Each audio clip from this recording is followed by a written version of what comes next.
Hello, Guzzin affiliates and associates. My name is Michael the Sleeker Kajapanos, and welcome to Week 3 recap of your Guzzin affiliates 2025-2026 fantasy football season.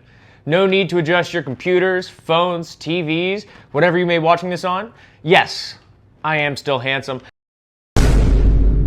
And today, we will be bringing down a recap of your Week 3, which was very exciting, very enthralling, and very excited to get into this exact breakdown. And I have some bits and pieces to show you all. So boy, without further ado, let's get right into this. Boy, oh boy, do we have some Week 3 highlights. Now, this is just pure NFL highlights of the week and stuff I really want to get into. First, let's start off with the thing that really kicked off the whole weekend.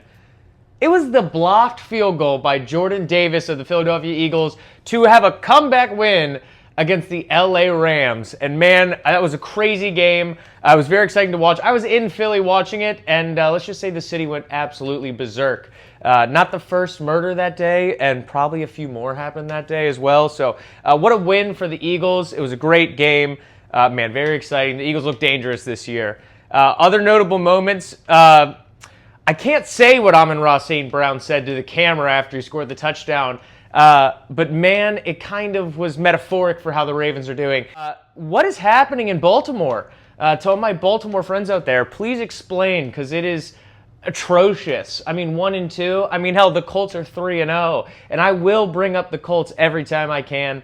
Go Indy, baby. Yeah, it was honestly a great game, but tragic for any Ravens fan out there. So, sorry to you all, but man, Amon-Ra really killed it. Speaking of killed, a lot of people died in the NFL this week. And by die, I mean injuries galore. We had Nick Bosa out for, I think, the rest of the season. Najee Harris, I mean, he's had a plethora of injuries, but I don't know what it is this time. I think it's his Achilles. Well, it's a killing me that he keeps falling out of relevance. So Najee Harris is out again.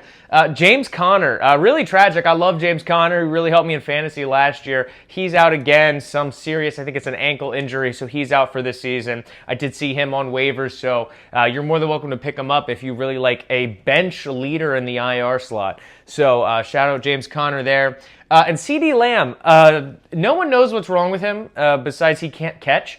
But he is also out for an indefinite period of time. So things to be aware of, a lot of injuries. Again, great plays this week in Week 3. And again, last but not least, to top it off, Colts are 3-0. And I said that already, and I will say it again. Like I said, go Colts, baby, for the shoe. All right, let's kick it off with the fantasy recap. All right, welcome back. Now we are going to kick off with the Week 3 fantasy recap. And what a week. I really want to take my time on this one. I know last week's episode was really short. The week before was really, mid-tier. This week I'm going to take my time because, boy, what a week of fantasy, really. And honestly, we'll start from the top as we do. Kamish, a.k.a. Dimitri, played Vanessa this week, and just not a good week overall for Dimitri and I. And again, I'll say I in this case. Usually I say the wins are all me, and then the losses are all Dimitri. But I'll take this one too, because, I feel for him. It's tough losing. So, now, honestly, though, it was a good week for that. I mean, 96 points really does well in this league this week, except for you played Vanessa. And Vanessa's been on a tear. I mean, kind of like Christian McCaffrey's calf, which I'm shocked has lasted this long. So, honestly, great week there. 120 to 96. I mean, 96, like I said, you can't complain. 120, honestly, could put you in the running, but we'll talk about that, why that wasn't our top scorer this week. And next, after that game, which actually, let me step back into that game. It was a battle of the QBs. We knew that going into it. It was going to be Lamar versus Jalen, and it really came down to the supporting cast. Vanessa's team was the best overall, so congrats to them there. I mean, this game honestly was wrapped up by Sunday. Like I said, it was kind of over before the hen crowed, or whatever they say. I don't know the saying. But man, what a great game. I mean, Puka, you had Devontae Adams, and you had Jalen Hurts all against you this week, and I mean that game, like I said, was amazing from start to finish. So. Great week 3 for them. Really happy for that game. But let's get into some of these other games now. We had Vice Commish Ariana versus the two-time back-to-back, George Minas. And this was a great game. This was a sibling rivalry. Now, this rivalry goes beyond the fantasy football field. This has been a long-lasting rivalry, fighting over the love of Spiro Minas. We'll insert an image here of who Spiro Minas is. So, yeah, honestly, what a great game from both of them this week. 99 points for George. Didn't crack 100, but no need there because Ariana didn't crack 80. So 77 there. It was just a rough week. I mean, when your top three performers are Garrett Wilson, Jared Goff, and Harrison Butker, I mean, especially the guy who doesn't respect women, it's really rough. So, yeah, really tough week there for Ariana. Always struggling to put in players on time. I think Thursdays at like 6 right before the game starts, and she still has a person who's out for the rest of the year in her lineup. So always fun to see that. And yeah, what a great week for them. Daniel Jones leading George to the dub. I gotta say, go Colts. All right, that's where Ariana and George left off for week 3. Now let's go to one of my favorite games, one of the best high-scoring games this week.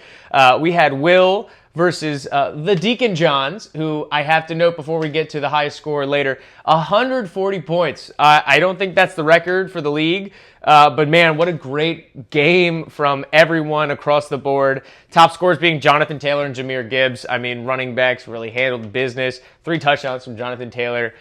Go Colts. So, very excited for her. First dub, too. And not only first dub, but first high-scoring game. So that's $5 for Doria. And honestly, tough for Will. 115 points seals the deal. I mean, you had the Vikings put up 32 points. I think that was the highest score for that whole game. Vikings defense really came through, and just not enough. I mean, honestly, earlier in the weekend, I was writing out some of my notes for the weekend. I said, Doria's always got some high-scoring games, but she's just getting unlucky playing these other people who keep scoring more. And man, did her team step up after I wrote that. They ended up putting up an extra like 30 on what I thought she was going to get. So wonderful performance from the Deacon Johns. That whole team really came together and sealed the deal. And honestly, just unlucky Will. But you're 2-1. I think you got a good ways to go. So high scoring every week. Very happy for you there. Yeah, it was the tale of the two backs, like I said. Jonathan Taylor, Jahmyr Gibbs. What a great performance from both of them. I don't even know where to start with these last two games. I'm going to start with the one that made me chuckle the most. I was writing my notes like I did for the last game earlier this week, and I said, oh my God, Lads Lackeys, a.k.a. Jordan Fellner's team, is going to do it this week. They're going to pull off a dub. I mean, this was literally the tale of two people that were 0-2. Someone was bound to win. And I thought, okay, well, Jordan was leading early in the week. It's his time. I mean, come on, everyone's shooting on all cylinders for his team. He's going to do it. I mean, John's missing like half his starters. What could go wrong? I don't know if you can see the score from there. 108.32 to 108.22. A .10 difference. And John Kirk Guzzins pulls it out and beats Jordan on like a last minute, I think it was a Monday night. Amon-Ra St. Brown put up 17.2.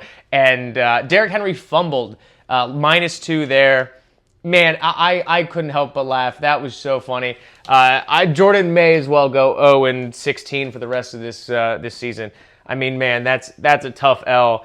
So cocky, too, that he had the dub this week, too. And no, Lads Lackeys were lacking. So, very exciting.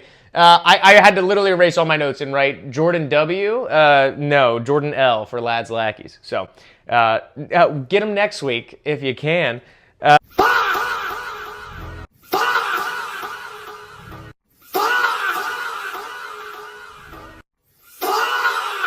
Very exciting week there. That one made me laugh a lot. And then last but not least, this is another one. I got to stop writing my notes ahead of time. CD's Nuts defeats Stephen. They defeated him 84.42 to 81.42. And that 3-point difference might seem like it was a close game. Statistically, Steven and Stephanie were bound to win. Team Edley had no one starting Monday night. All they had to do was take out, it was Zay Flowers and the Ravens defense, and they would have won, statistically. That would have been it. They lost. The Ravens got -6 points, and Zay had nothing.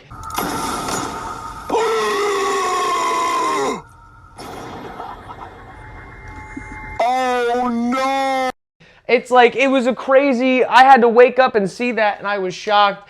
I honestly didn't expect it. 3-0 for CD's Nuts. They're leading the league right now off of that crazy Monday night game. Now, I had a performance like that last season, too, where I went into it. I needed, I think I was playing Georgia last year, and the kicker needed to get -1 points, and it was Blake Groupie, and he did. So I feel that excitement waking up to that, or even staying up to see that. I mean, that's crazy. My advice in the future is if you're up statistically and there's no way for the other team to win and you just have a defense in, you always pull out your defense. Always pull out your defense. It was very weird for them. It was also interesting, too. I think it's the first 2v2 battle we've had this season. Both Allie and Eddie versus Steven and Stephanie. So very cool. 2 heads better than 1. That's what I like to say. So what a great week. Week 3 fantasy recap brought to you by The Sleek Greek, sleekgreek.com. I don't have a website, but I should. Come get your merch. There is still merch available if anyone would like to buy some. Every purchase of merchandise for The Sleek Greek goes straight to the Sleek Greek Fund, which is just my bank account. And you do get a sticker with each purchase. So there you go. Week 3 fantasy recap. Again, brought to you by The Sleek Greek. Now, this week's waiver wire, we are going to jump into some notable pickups, some people that are currently taken off the waiver, and how we can help your team succeed in beating the Goliath of George, and honestly, maybe even Team Edley. But honestly, George being back-to-back, it's more likely it's going to be him winning it again. So, let's get into it. I'm just going to break it off right off the bat. Shedeur Sanders is bound to get some reps. They won this week 13-10 against the Packers. It was ugly, very ugly game. I mean, Joe Flacco starting, and he was really pretty when he was with the Ravens. Ugly on the Browns, but that sounds about right. So Shedeur might be worth a stash if you really want him. I think he's got a lot of potential, at least that's what Dion says, and I trust Dion. So very good there. Another one, too, his teammate from college, Travis Hunter, is on the waiver wire. If you're not aware, George Minas might have made the bonehead play of the season and dropped Travis Hunter. Now, I'm very excited for this waiver wire pickup. It's fresh there. It's a new pickup. Everyone can get in tonight and do it tomorrow. So we'll see how that hunt for Travis Hunter goes, if anyone even wants him. And last but not least, my most exciting pickup this week is starting for the New York Giants, Jackson Dart. Now, this guy has a lot of hype. We don't know where this is going to go. We could easily have a Lamar Jackson situation where he comes in and people are like, he's going to be a bust, and he could, surprise everyone. Or he could be a bust, but it's the Giants, so I wouldn't be shocked. Honestly, his best bet for the future is to start a couple games, get paid, then get cut, then go to the Vikings, and then go to the Colts. And I think that's his best option in the league. If only someone had done that already. Some people that are currently off the waiver wire, which I wanted to note, Spencer Schrader. Now, some of you might not know this, but that is one of the coolest last names out there. It sounds like a skateboarder from Anaheim, California. So Spencer Schrader is the kicker for the Colts. He is off the waiver wire. Honestly, probably could have led teams that lost by 2, 3, 4, 5 points, could have led them to the championships if someone had not picked him up already. They would have won their weeks 1 through 3 if they had him, because he's been killing it with the Colts. And then last but not least, James Conner, like I said earlier, is out for the year. And Trey Benson has been picked up. Now, what a wild waiver wire to check right before this. It was Trey Benson, fail. Everyone wanted him. Everyone's on it. So good for those looking. Shoulda, woulda, coulda. You can't anymore. So congrats to whoever got Trey Benson. Might be worth it to pick up the secondary backup for the Cardinals behind Trey Benson, because you never know. But that is your waiver wire week 3 update. Coming at you again for this week's best team of week 3. And I alluded to it earlier, but if you haven't guessed by now, the Deacon Johns with 140 points were the best team in Guzzin affiliates this week. So congratulations to Doria and the Deacon Johns. $5 goes right into your bank account, so congratulations. And now we do have a quote from the Deacon Johns. I will do my best to not butcher this beautiful saying. But a fantasy win, yet a Ravens loss. It's a Gibbs and take, I suppose.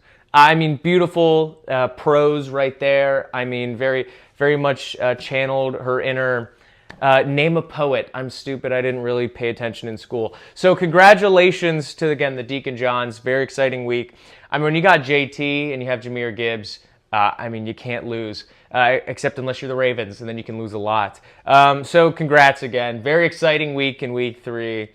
Yeah, and I may insert a little clip here that really describes how I feel about the Ravens. Baltimore Ravens, what happened? And last but not least, for this week 3 recap, I would like to bring you in TSG news. Now this week, I would like to start off by saying it was wonderful seeing everyone this weekend at St. Demetrius Greek Orthodox Festival. What a wonderful time. So great to catch up. Great food, great laughs, and looking forward to our brunch October 12th. So if you were not aware of that, there is a brunch going on October 12th, probably somewhere in the Towson, Baltimore, DC, somewhere. I don't know. We'll figure it out. But very excited to see everyone there. Hope to see everyone again October 12th. Now let's get into my news as TSG. I am currently training for a half marathon. Many of you don't know this because I typically am fat. But yes, I am running. It hurts a lot. But I am training for a half marathon. I'm doing the Rocky Run November 8th in Philadelphia. So very exciting there. In different news, in mid-November, November 15th, I'll be performing a lesbian wedding comedy show. It is Sam's sister's wedding in Philadelphia, and they asked me to do 5 minutes of stand-up. So I'm going to roast the whole concept of weddings, lesbians, women, me, everything. So I'm very excited for that. When the time comes, I will be recording it to post and go viral for probably something quoted like the worst stand-up comedy you've ever seen, ruins wedding, hashtag worst fail of 2025, which is saying a lot, you know. Okay. Well, other than that, my life is going good. I hope yours is too. I was very excited to bring you the Week 3 fantasy recap. I hope this video isn't too long. I will edit it shortly, and I will be able to bite my words on that. So I look forward to posting this, getting this out to you guys. Take your time enjoying it. Enjoy Week 4. I look forward to catching up with you next week. Thank you again, Guzzin affiliates. My name is Michael the Sleek Greek Hadjipanos. And have a good night. Marcus, go, DeMarcus. I was looking at you and you was looking at me and we was thinking, whoa.